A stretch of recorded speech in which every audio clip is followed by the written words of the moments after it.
आज लद्दाख के अनशन का 51वां दिन था, यानी कि अर्धशतक पूरी हो गई। और आज जो मठों के भिक्षुगण थे उनका 10 दिन समाप्त हुआ और कल से शुरू होगा अल्पसंख्यक समुदायों के 10 दिन का शुरुआत। मैं आप लोगों से कुछ मेरे सोशल मीडिया पोस्ट के बारे में साझा करना चाहता था। आपने देखा होगा जब भी मैं सोशल मीडिया पर कुछ पोस्ट डालता हूं, जैसे ये वाला, तो कमेंट्स में ज़रूर कोई ना कोई ऐसे ट्रोल्स आते हैं जो मुझ पे कई इल्ज़ाम लगाते हैं, जिसमें से कि एंटी नेशनल हूँ मैं, या चाइनीज़ एजेंट हूँ, या CIA एजेंट हूँ। कभी कभी कहते हैं सोरोस फंडेड हूँ या फिर चाइनीज़ फंडेड हूँ। अब सोरोस साहब का तो मैंने नाम ही सुना है, मुझे कुछ नहीं पता है। ये जो चाइनीज़ फंडेड या एजेंट कहते हैं, इससे मेरा ही नहीं पूरे लद्दाख के लोगों को मन को ठेस पहुँचता है, क्योंकि चीन से तो हम भिड़ते आए हैं, भारत की रक्षा करते आए हैं, और ऐसे में ऐसे इल्ज़ाम लगाना लोगों के मन को ठेस पहुंचाती है।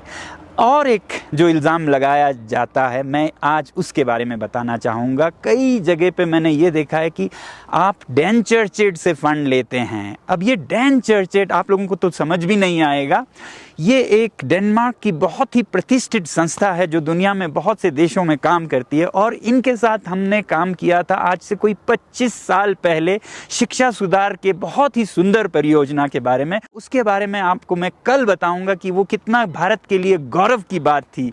मगर आज ये बताऊं कि ये 25 साल पुरानी बात जो कि नीचे फाइलों में दबी है, वो या तो सिर्फ हमारे संस्था के फाइलों में है दबी हुई, या फिर गृह मंत्रालय की, क्योंकि गृह मंत्रालय को एक NGO होने के नाते हम हर साल रिपोर्ट भेजते रहते हैं।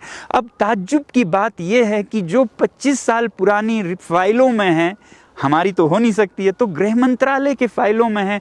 तो ये जो ट्रोल्स हैं जो हम पर इल्ज़ाम लगाते हैं, उनके हाथ में ये सूचना कहाँ से आती होगी, ये आप लोग भी सोचिएगा, मैं भी सोचता हूँ। अनुमान लगाइएगा कि कैसे ये आती हैं। और ऐसा मैंने कई बार देखा है कि जो कुछ इल्ज़ाम ये ट्रोल्स लगाते हैं, उनमें बहुत सी बातें ऐसी होती हैं कि जो मैंने सिर्फ और सिर्फ गृह मंत्रालय के एजेंसीज़ के कर्मचारियों से ही सुनी हो, वो ट्रोल्स के हाथ में कैसे आती हैं। Can you guess? बताइएगा कमेंट्स में। धन्यवाद आज के लिए। जय हिंद।